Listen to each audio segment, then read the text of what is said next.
High, আমি মৌলিনা মিত্র। আজ আমি আপনাদের শোনাব প্রেমে পড়া বারণ। আজকের এপিসোড খোঁজ। যখন সৃষ্টি ঘুম থেকে উঠল, সে নিজেকে আবিষ্কার করল একটা অপরিচিত ঘরে। সে দেখল সে একা একটা বিশাল খাটে শুয়ে রয়েছে। পাশের স্নানঘর থেকে তখনও জলের শব্দ ভেসে আসছে শোবার ঘরে। কয়েক সেকেন্ড তার ঘোরের মধ্যে কাটল, আর তারপরই অতীতের স্মৃতিগুলো তার দিকে ধেয়ে আসতে লাগল। যখনই গতরাতের ঘটনার কথা তার মনে পড়ল, সমস্ত আনন্দ মুছে গিয়ে ওর মুখ বিবর্ণ হয়ে গেল। যতক্ষণ অবধি গতরাতের চিন্তায় সে বিভোর ছিল, ততক্ষণ অবধি জলের শব্দ তার কানে এসে পৌঁছায়নি। সৃষ্টি আর ভাবতে চাইল না। শারীরিক কষ্ট থাকা সত্ত্বেও সে কিছুটা জোর করেই বিছানা ছেড়ে উঠল। তারপর তড়িঘড়ি জামাকাপড় পরে নিয়ে ধীরে ধীরে বেরিয়ে গেল। 2-4 পা যেতেই সে স্নানঘরের সামনে এসে পৌঁছল। দরজাটা খোলাই ছিল। সুদীপ্ত সান্যাল বেরিয়ে এলেন। তিনি একটা তোয়ালে পরে থাকলেও তোয়ালে তার চওড়া কাঁধ আর লোমশ বুক ঢাকতে পারেনি। স্পষ্টতই ওগুলো দৃশ্যমান হচ্ছিল। তবে ভেজা চুলে তাকে বেশ ঘরোয়া ও সাধারণ দেখাচ্ছিল। নিজের অজান্তে শোবার ঘরের এলোমেলো বিছানার দিকে চোখ যেতেই সুদীপ্ত সান্যাল চমকে উঠলেন। এ কি, খাটে তো কেউ নেই। একটু দ্বিধাগ্রস্ত হয়ে তিনি খাটের দিকে এগিয়ে এলেন। তিনি সৌম্যদীপকে ফোন করলেন। ও প্রান্ত থেকে খুব উদাসভাবে বলতে শোনা গেল, বলুন, আমাকে সকাল সকাল ফোন করার পেছনে আপনার উদ্দেশ্যটি কি? সুদীপ্তবাবু এই খোঁচাটা উপেক্ষা করে গোটা গোটা বাক্যে বললেন, একটা মেয়ে কাল রাত্রে আমার ঘরে ছিল। ও প্রান্ত থেকে টু শব্দটা শোনা গেল না। তারপরই সুদীপ্তবাবু শুনতে পেলেন ভদ্রলোক কফ জড়ানো ভাঙা গলায় বললেন, কি কি বললে তুমি? আমি কি ঠিক শুনলাম? তুমি আর তোমার সাথে এক মহিলা অন্তরঙ্গ হয়ে বিছানায়? ভদ্রলোক এমনভাবে কথাগুলো বললেন যেন খবরটা শুনে তিনি শ্বাসরুদ্ধ হয়ে গেছেন। সুদীপ্ত সান্যাল খুব ছোট্ট করে বললেন, উপরান্তের ব্যক্তিটা তখনও কাশছেন আর জোরে জোরে শ্বাস ফেলছেন। ভদ্রলোক রীতিমতো এমনভাবে হাঁপাচ্ছেন যেন তিনি পশ্চিম দিকে সূর্যোদয় দেখছেন। জাহান্নামে যাও! তুমি না মহিলা স্পর্শ এতটাই ঘেন্না করতে যে কোনো এক মহিলা তোমাকে ভুল করে ছুঁয়ে ফেলায় তুমি 10 বার হাত ধুয়েছিলে? সুদীপ্তবাবু কিছুক্ষণের জন্য চুপ করে রইলেন। তারপর বললেন, ও অন্য সবার থেকে আলাদা। ওর স্পর্শে আমার শরীরে কোনো ঘেন্না বা অস্বস্তি আসেনি। বরং ও যখন আমার কাছে এসেছিল, আমার খুব ভালো লেগেছিল। গতরাত্রের ওই মেয়েটাকে সে কোনোভাবেই ঘৃণা করতে পারেনি, বরং মেয়েটার মাতাল করা মূর্ছনা জাগানো সুগন্ধিতে সে পাগল হয়ে গেছিল। সুদীপ্ত নিজেকে আটকে রাখতে পারেনি। দ্রুত ছুটে গেছিল মেয়েটার কাছে। সে সৌম্যদীপকে ফোন করে শুধু বুঝতে চাইছিল এসব তার সাথে কি হচ্ছে। এর আগে তার সাথে এরকম কখনো ঘটেনি। আর সুদীপ্ত সান্যাল এলোমেলো অপরিষ্কার বিছানার দিকে তাকিয়ে কিছুটা সংকোচের সাথে বলল, আমি গতকাল রাত্রে 6 ঘন্টা ঘুমিয়েছি। মাঝখানে ঘুম থেকে জাগিনি আর কোনো দুঃস্বপ্নও দেখিনি। সৌম্যদীপ যথেষ্ট অবাক হলেন। ঠিক কি হয়েছে কাল রাত্রে? নিজের কপালে আঙুল ঘষতে ঘষতে সুদীপ্তবাবু বললেন, আমি না তোমাকে ফোন করতে চাইনি, কিন্তু আমি নিজেই বুঝতে পারছি না ব্যাপারটা। হতবাক হয়ে যাচ্ছি। সত্যি কি ওর সাথে কিছু হয়েছে আমার? তার গলাটা ঈষৎ কর্কশ শোনাল। সৌম্যদীপ জিজ্ঞাসা করল, ওই মহিলাটি তোমাকে অশুচি করে দিল? সুদীপ্তবাবু চুপ করে রইলেন। সৌম্যদীপ এবার ওকে অপমান করা বন্ধ করলেন আর একটু গম্ভীর হলেন। তুমি যদি সত্যি জানতে চাও ওই মেয়েটার সাথে এক্স্যাক্টলি কি হয়েছে তোমার, তাহলে ব্যাপারটা খুব সিম্পল। ওর সাথে আরেকবার কন্ট্যাক্ট করে নাও। সুদীপ্তবাবু এবারেও চুপ করেই রইলেন। সৌম্যদীপ আবার বলল, আরে ভাই, দেখো, আমি মজা করছি না তোমার সাথে। ওই মেয়েটিই এখন তোমার উদ্ধারকারী, সেভিয়ার, বুঝলে? সেভিয়ার? ওর মনে হতে লাগলো ওর পুরো জগৎ 20 বছর ধরে আঁধারে ঢাকা ছিল। কতকাল ও পৃথিবীর আলো দেখেনি, কতকাল ওর শরীরে কোনো উষ্ণতা উদ্দীপনা ছিল না, কতকাল সে এভাবেই অসাড় হয়ে বেঁচেছিল। কিন্তু গতকাল রাত্রের অভিজ্ঞতার পর এখন আর সে তার পুরনো অন্ধকার জগতে ফিরে যেতে চাইল না।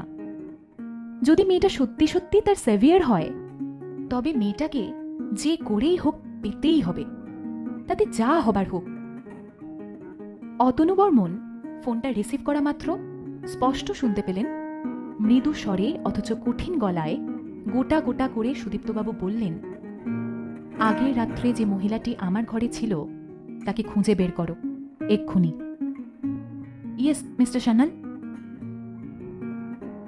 সৃষ্টি তার ক্লান্ত অবসন্ন শরীরটাকে টেনে টেনে কোনো মতে হোটেল থেকে বেরোল। আর ঠিক সেই মুহূর্তেই বৃষ্টির ফোন এলো।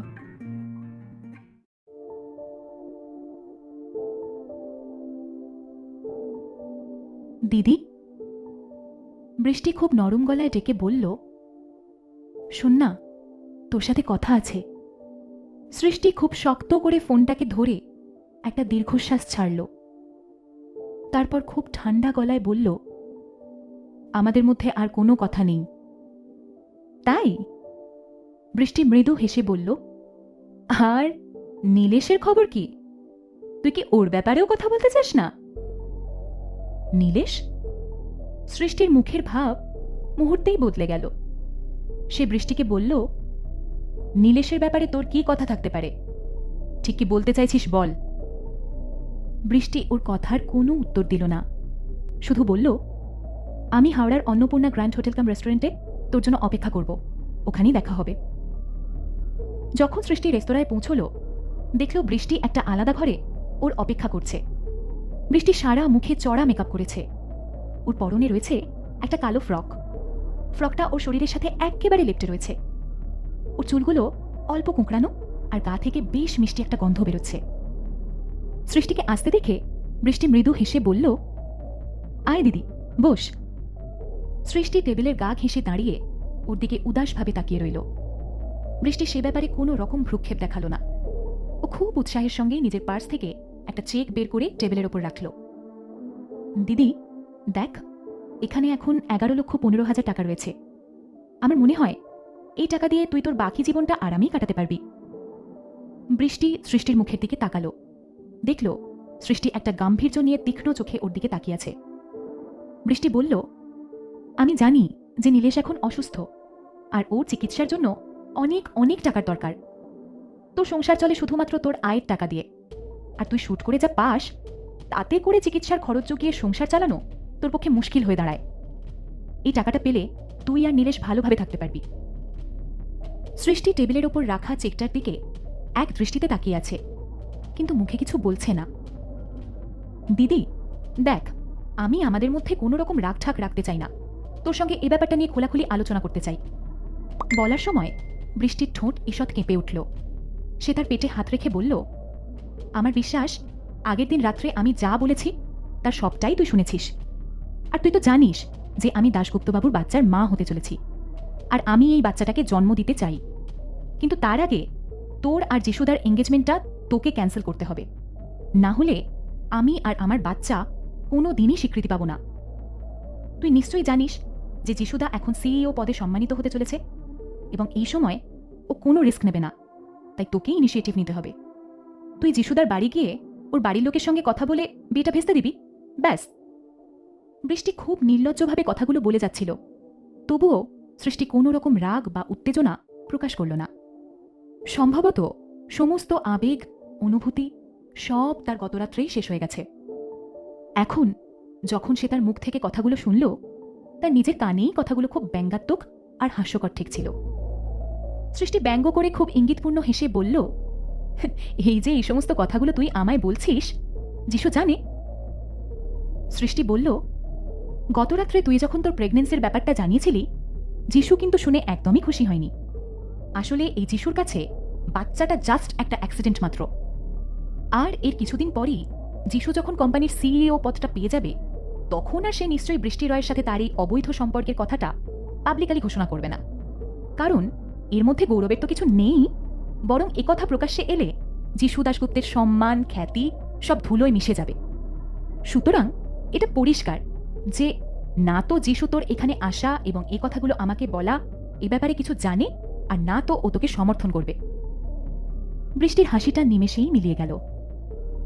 ছাড় না সৃষ্টি, এটাই সত্যি যে মিস্টার দাশগুপ্ত মানে আমার যিশুদা আমাকে ভালোবাসে। তোর সাথে ওর সম্পর্ক ছিল এক সময়, সেসব কবেই চুকে গেছে। ও তোকে আর ভালোবাসে না। তোর মনে হয় যদি আমাদের পরিবার তোর আর মিস্টার দাশগুপ্তর বিয়ে ঠিক করে না রাখতো, তাহলে ও তোকে চুজ করত? সৃষ্টি, তোর মনে হয় যে ব্যক্তি তোকে ভালোবাসে না তার সাথে ঝুলে থাকা উচিত? সৃষ্টি নিরুত্তাপ রইল। এমনকি ওর মুখে এত নোংরা কথা শুনেও ও শান্ত ছিল। সে খুব দৃঢ়তার সাথে জবাব দিল, সেটা আমার আর যিশুর ব্যাপার। আমি চাই না তোর মতো কোনো তৃতীয় ব্যক্তি এর মধ্যে নাক গলাক। বৃষ্টির মুখে আঁধার নেমে এলো, তার চোয়াল শক্ত হয়ে উঠল। সে ঠোঁট দুটো অল্প খুলে বলল, তার মানে তুই তোর এঙ্গেজমেন্টটা ভেস্তে দিচ্ছিস না, তাই তো? সৃষ্টি বলল, যদি তুই শুধু এই ব্যাপারে কথা বলার জন্য আমাকে ডেকে থাকিস, তাহলে শুনে রাখ, আমার কোনো ইচ্ছা নেই এটা নিয়ে তোর সাথে কোনো রূপ আলোচনা করার। বলার সঙ্গে সঙ্গেই সৃষ্টি ঘুরে দাঁড়ালো আর যাবার জন্য পা বাড়ালো। দাঁড়া! বৃষ্টি চেয়ার ছেড়ে উঠে দাঁড়ালো আর ওর হাতটা শক্ত করে ধরে বলল, সৃষ্টি, বল তুই কত টাকা নিবি দাশগুপ্তবাবুকে ছাড়তে? যদি 11 লাখে না হয়, আমি 15 লাখ দেব। এর চেয়ে বেশি লোভ করিস না। এতগুলো টাকা ঠিকঠাক, আই হোপ। ছ্যা! সৃষ্টি বৃষ্টির এই হাত ধরে থাকাটাকে সহ্য করতে পারছিল না। সে হাত ছাড়িয়ে নিয়ে সজোরে বৃষ্টির গালে এক থাপ্পড় মারল।